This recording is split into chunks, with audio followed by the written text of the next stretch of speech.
Hello, welcome again to Miami Community Health. I'm Dr. Anthony Gonzalez, and I'm your host here on another important health show on Miami Community Health. So there's a type of doctor, and there's an area in medicine that kind of is obscure, and sometimes we don't really know who they are and what they do, but they're so important when you're having surgery. And I'm talking about an anesthesiologist. Of course, you know me as a surgeon, I cannot do surgery without having an anesthesiologist. Well, an anesthesiologist is a doctor, and they provide you anesthesia. They basically take care of you from head to toe while a surgeon is operating on you. So there's a lot of unknown about anesthesia. Is anesthesia safe? Do I lose my mind when I have anesthesia? What are the problems with having anesthesia? How can I prepare myself? I'm going to have anesthesia. Are there different types of anesthesia? Well, we're going to get all of these all these questions answered today. I brought one of our anesthesiologists from Baptist Hospital, Dr. Ronen Harris. Hi, Tony. Good to see you. Thanks for having me on. All right. So, Ronen, first tell us a little bit about yourself and what you do. Sure. My name is Ronen Harris. I'm an anesthesiologist at Baptist Hospital with you. I've been there for almost 11 years now. Originally, I'm Israeli. I was born there. My family moved to the United States when I was 7 years old, and grew up in the U.S. mostly. I went to medical school in Boston at Tufts University and did my residency in Chicago at Northwestern University. And I've been here for, like I said, 11 years, and a proud anesthesiologist here in Miami. So when we go to med school, we start thinking about like what we want to do. Do you like OBGYN? Do you like ophthalmology? I want to be in the eye. How did you decide being an anesthesiologist? Listen, no one goes to medical school thinking they're going to be an anesthesiologist. Right. And that was the case with me. I barely even heard about it.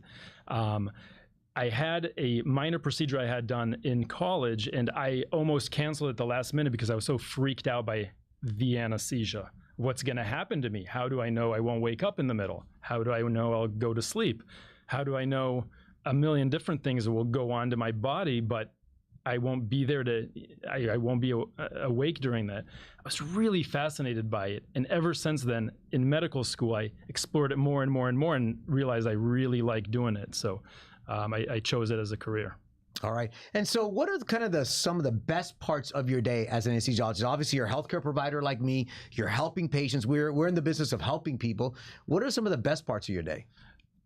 Every day is very, very different. I really enjoy that part of it. One day we might be at a plastic surgery center taking care of healthy, younger patients, getting cosmetic surgery. Obviously, it's very popular here in Miami.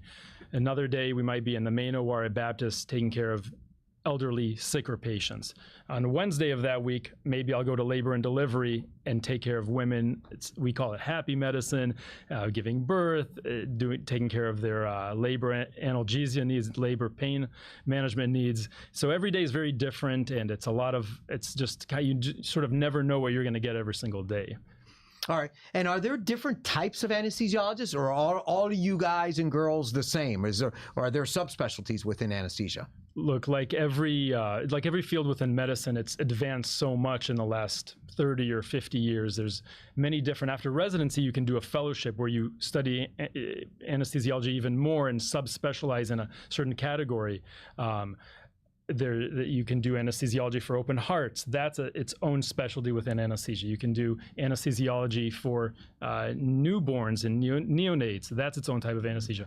I chose regional anesthesia. This is a particular field where we use the ultrasound probe to look at different regions of the body, hence it's called regional anesthesia. And if you need wrist surgery, if you need shoulder surgery, if you need knee surgery, you can just numb up that part of the body, that region of the body, and then the patient doesn't have to undergo general anesthesia. So it's really neat. We're using more advanced technology to just localize whatever part of the body you're operating on, and give anesthesia there. All right. So let me ask you the simple question, the big question. Is anesthesia safe? It depends. No, it's extremely safe. I like to say it's safer than driving a car. It's safer than flying an airplane. It's extraordinarily safe. Advancements in the last 50 years have made it very safe. I think it's sort of maybe in people's memory from ancient times that it was unsafe 100 years ago or 80 years ago, but today it's extraordinarily safe, even for older and sicker patients. You have to be smart about it. There is the famous case of Michael Jackson, which we get asked about all the time, that was extraordinarily unsafe. Everyone's heard the phrase, don't try this at home. You can't give anesthesia at home. So when you step outside the bounds of what we consider safe, it becomes extraordinarily unsafe. But in the operating rooms at Baptist, it's extraordinarily safe. Yeah, so let's talk about, you brought up Michael Jackson. Let's talk about that because, you know, Michael Jackson got a medication that's very commonly used in the operating room, right? And it's actually a very safe medication. I've gotten it myself for colonoscopies, for endoscopies, and everything else. So explain to us in simple terms what happened and what went wrong, and also we can understand why you guys give that medication in the operating room. To use the driving analogy that I used earlier, you can drive and be extremely safe, and you can drive and be extremely unsafe. So propofol is neither a safe or an unsafe medication. It's extremely safe when a board-certified anesthesiologist uses it in the operating room with an anesthesia machine, with oxygen, with rescue medications nearby. So at that point, it's completely safe, but it becomes unsafe when you use it sort of outside the boundaries of what you're supposed to do. And so that's what happened. He got that medication without the correct monitoring and so forth. Is that what happened? So anesthesia medications, we don't really know how they cause unconsciousness per se, but they do that. Many of them, like propofol, also really depress your breathing. This is what propofol does, and it's perfectly safe to depress someone's breathing if there's an anesthesiologist there, provide extra oxygen, monitor their heart rate, their blood oxygen levels, their breathing, their EKG. When you're doing it at home recreationally, which is sadly what happened there, tragedy is going to strike because you're not able to provide extra oxygen. You're not able to take care of any emergency that arises, which arises every now and then, but it's easy to put out in the hospital. It's impossible to do at home. At home, right. All right, so let's get back to anesthesia. So I'm a patient, I'm gonna have surgery pretty soon, or I have to have my colonoscopy, or maybe I don't know if I'm ever gonna have surgery. How do I prepare for anesthesia? What do I have to do beforehand to be the best patient for Dr. Harris? There's a few things you can do. We love it when a patient really understands what's going on and sort of takes charge of their healthcare. So sometimes it's more difficult. If you have a very long list of medications that you take, it can become overwhelming. So a lot of times it's nice to write things down. I love it when a patient gives me a piece of paper with all of their medications and maybe when they took them last. That's very good. So understand what medications you're on, which ones you're supposed to take the day before surgery and hold on the day of, which ones you should take also the day of surgery. Another thing is to really have a complete list of the specialists that you see and any medical problems that they take care of. So if you had a stent in your heart, this is extremely important for us to know. If you see an endocrinologist for your diabetes, extremely important for us to know. Those kind of things are very helpful and help us really tailor your anesthesia on the day of surgery to exactly what you're going to need to get you through there safely. Now, let's talk about anesthesia and smoking. Smoking, we've heard many times on this show, smoking is no good. So many risk factors for so many other problems. Obviously, we should never be smoking, right? That's not good for health overall. But smoking in anesthesia is not good either, right? Yeah, and I really encourage everyone to, even if you just quit for what we call the perioperative period, the 4 to 6 weeks around your surgery, it will help tremendously because you'll decrease the amount of secretions that you have. You'll breathe much better before, during, and after surgery, and you're going to have better recovery. Not to mention something that you speak often about probably, which is wound healing. That's more of a surgical concern, but from an anesthesia point of view, your breathing, your oxygen levels will be significantly improved if you skip smoking for even just a few days before surgery. Wow. Okay, so then you have the patient, you have a great patient, been prepared, stopped smoking, they brought you on their list. Now, what are the common questions that patients are asking you there in that, there's a lot of nerves. They meet the anesthesiologist, they're getting ready to go into surgery. What are the common questions that people ask? Yeah, so give me some of the good questions, maybe some of the funny questions. What are the weird questions maybe? What's funny to me is the most common question, I'm always surprised by this, is how long is the surgery going to take? Because I'm sure they ask their surgeons. Right. Also, I don't really like to speak to it because it's more of, well, your surgeon knows what he or she needs to do. He or she should speak to that. So I always get asked how long it's going to take. And I usually answer, what did the surgeon say? And that everybody wants to know the following questions as well. People want to know, do I get to leave the room after I put the patient to sleep? The answer is no. Once we have a patient asleep, we stay there and monitor everything for the duration of the anesthesia. So they ask if you leave the room. Yeah. Wow, I didn't realize that. Yeah. No, he doesn't get to leave the room, guys. No, he's got to be there. It's not just a button that you press and then you come back and you press the button 2 hours later to wake the patient up. It's a little bit more intense than that. In fact, a lot of times we're in the operating room even longer than the surgeon is, because we're there when the patient goes off to sleep. The surgeon sometimes is there, sometimes it isn't. So we get asked that.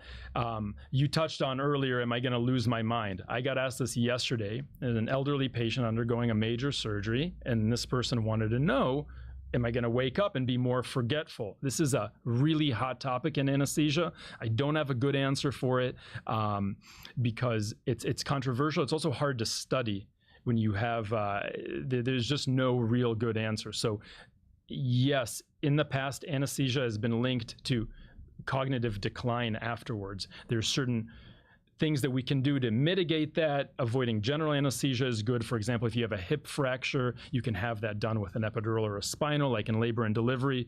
That will decrease the risk of cognitive decline or losing your mind. But it's a difficult question to answer. Other questions we have are that I get are, how old are you? How long have you been doing this? And those kind of things. Wow. All right. And so somebody obviously goes into the operating room. Anesthesia, explain to us, we already talked about different types of anesthesia because you talked about regional, but why don't we go into so what are the different types of anesthesia people can get in the operating room? Because I take somebody to the operating room and you just give them a little twilight medication. I give them local anesthesia and we could remove a mass, for instance, or we could fix a small belly button hernia. So why don't we talk about the different types of anesthesia that you guys provide? Sure. So general anesthesia is sort of the basic. Whenever you take out a gallbladder or do any laparoscopic or robotic surgery, that patient goes under general. That's the most common type. You're completely out and you're intubated with a breathing tube and hooked onto the ventilator. This is very safe and we do it routinely. The other less common things that we do are nerve blocks. You need foot surgery. You can just numb up the foot. Like I mentioned, that's regional anesthesia. You can do an epidural or a spinal. This is very common in labor and delivery, but also in the main OR. If you need to do hernia surgery on a patient, you can do a spinal on them and then they're wide awake the whole time. Rarely a patient will ask for something like that, and then we can do it, or they have some kind of a contraindication. It's better to do the spinal than general anesthesia, so we can do that.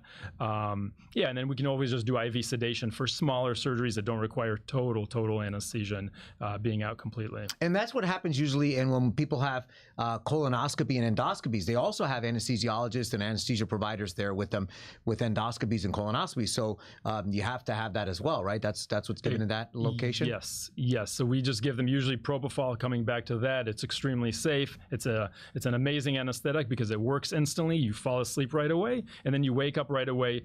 You feel clear-headed and you feel well. You're not in the recovery room for several hours. There's also not a chance of nausea and vomiting afterwards, which you get a little bit more with general anesthesia. So with IV sedation for more minor procedures, we like to do that. Now, after a patient's had anesthesia and they've gone on their way, how long does because you guys give medications, these are drugs, how long do they stay in their body, or there are precautions that people have to take afterwards? And a common question that I get asked always from women, I'm breastfeeding. Is that something I have to be worried about? So are these drugs in my body a week, a month later? It depends on the drug. They're all different. I will usually advise women that are breastfeeding to not breastfeed for probably 48 to 72 hours later, just to be sure. You never want to take a chance. And also these things have not been studied well. So it's it's hard to say. It's hard to design a study where you give a medicine, an anesthetic drug to a woman who's breastfeeding and then measure the effects on the baby. Of course, that's something that could never be done. It's completely unethical. And so we don't really know the effect. It's better safe than sorry in those cases. And in the non-pregnant patient, I had surgery, I had to have surgery, you gave me a general anesthetic. Is that out of my body right away, or how does that linger? This often actually has to do with the length of the procedure. So you do a very fast surgery, 20 minutes, under general anesthesia, this patient will be more awake and alert an hour after waking up. When you have a 9-hour surgery, sometimes we have those, that patient is likely to still be sedated 2 or 3 hours afterwards. And I don't mean asleep completely, but I mean, let's say sleepy, resting comfortably. So it has to do with the length of the anesthetic often. Right. So in anesthesia now, obviously, guys, you guys have made incredible progress. You've gone, obviously, the safety of anesthesia, and you've obviously gone from the ether where it all started. I guess you used to start with an ether cloth across their face. Are there still areas in anesthesia that you would say, hey, we still have limitations in this area, I would like to improve on something in anesthesia? Where are the areas that still there needs to be some improvement? There's a lot. We've gone a long way, and there's still a long way to go. As a side note about the ether, I went to medical school in Boston, and we went to what's called the Ether Dome, which is a sort of almost public operating room in Mass General Hospital. I went there multiple times to see it. It's a museum now. It's really remarkable because the discovery of anesthesia really revolutionized medicine in so many ways, and it allowed you and everybody and all the other surgeons to do what you do. So it's an amazing discovery. It's a public museum, like you can go see it? Wow. Yeah, it's in Mass General Hospital, a part of the Harvard system. It's amazing. Wow. But ways that we can improve. Sometimes you have what's called an unexpected admission after surgery. Some patients are prone to nausea and vomiting. This is something that's been a problem for 100 years, and some patients still have really difficult to treat nausea and vomiting after surgery. So I tell every patient that tells me, oh, I have nausea after surgery, I say, well, I'm going to throw the kitchen sink at you, give you everything that we have to try to prevent it. And then I see this patient in the recovery room, and they're still miserable, even though I know I gave every single medicine to try to prevent that. So that's something that we can improve on, for example. And there's others. We've instituted an enhanced recovery after surgery protocol at Baptist for many of the fields to try to get patients just feeling better, decrease their time in the hospital, in the recovery room, and to get them home where most patients would prefer to recover. And so we're working, fine-tuning our techniques every day to try to make progress. Yeah, and talking about that enhanced recovery, now we let patients drink liquids up to a few hours before surgery, and people used to have to be fasting for 8 to 12 hours. So how come there's been that change? Now we've noticing that even drinking liquids, and we used to starve patients, we don't starve them anymore. We've learned now that it's safe to do that. In regard to the stomach, right? Because the stomach, we're concerned about that. It's so interesting. People oftentimes don't even understand why they can't have anything to eat or drink after midnight the day before a surgery. And the answer is we're very worried that if you have a full stomach, the contents might come up through the esophagus into the mouth and regurgitate and then go back down into the lungs and cause lung damage. This is an uncommon, extremely unpleasant complication that we're always worried about. More recent research, what you're alluding to, has found out that because we're putting strict limits on patients eating and drinking, they're showing up to the operating room quite dehydrated. And then they don't regurgitate or aspirate any stomach contents, but they're extremely dehydrated, which can have negative ramifications. So now we're learning, well, let's fine tune that a little bit, move that a little bit in the other direction. Okay, you can have some clear liquids, Gatorade or water, a few hours before surgery so that your hydration is optimized during the time of surgery. So yes. Right. And talking about the same, along the same lines, the bad word, Ozempic, Wegovy, all of those weight loss medications that they say everybody is on, and that's a big problem for anesthesia. This is a big problem for us. It's a really new frontier and territory for us. I'm thrilled that these new medicines are out there. They are so many people are benefiting so greatly from them. The problem for us is that they likely work partially by significantly delaying how fast your stomach empties. So if you eat a meal, normally your stomach might empty in several hours, let's say. But with these meds, it may delay that emptying. And why is that bad for us? Because if you have a full stomach and you're going under anesthesia, well, again, we're worried about regurgitation of stomach contents.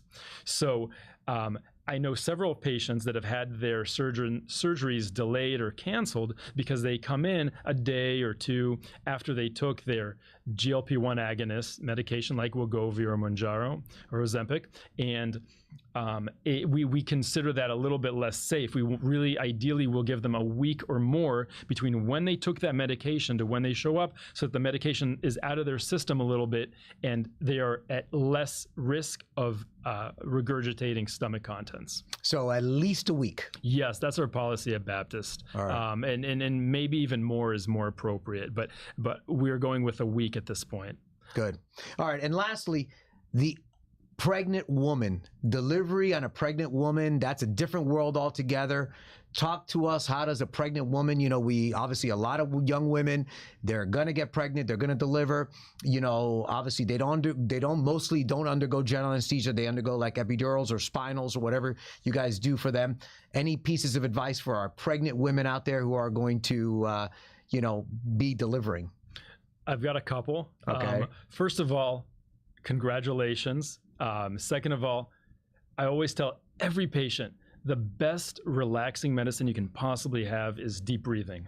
Take a deep breath. We're here for you, and we'll help you get through it. I really enjoy going up to labor and delivery. It's a lot of fun. I've done many epidurals. It's extremely rewarding when you see someone in 20 out of 10 pain, and you do a nice epidural, they go down to 0 pain. It's extremely rewarding, and it feels great. So my pieces of advice are just smile and enjoy the ride, and just know that at Baptist Hospital, we're here for you. This is luckily not our first rodeo, even though it may be yours, and you'll do great, and congratulations. Wow, great. Well, I've learned quite a bit today. I've learned, get your list of medications, bring me all your specialties and all your specialists, stop smoking, take a deep breath, stop your Ozempic.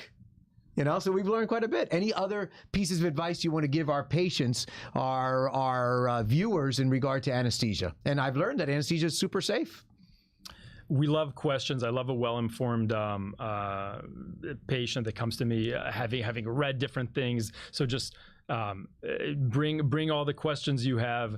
Bring like I said, a list of all your specialists that you see, everybody that's taking care of you, and we'll take great care of you at Baptist. We're very proud of our job, and we'll do our best for you.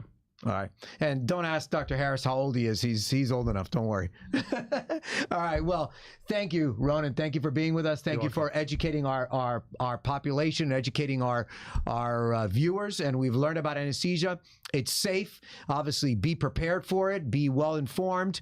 Come prepared. And then obviously for the healthcare provider, it'll be a better opportunity for them to help you. Once again, Dr. Anthony Gonzalez from Miami Community Health, on behalf of Dr. Harris and myself, have a great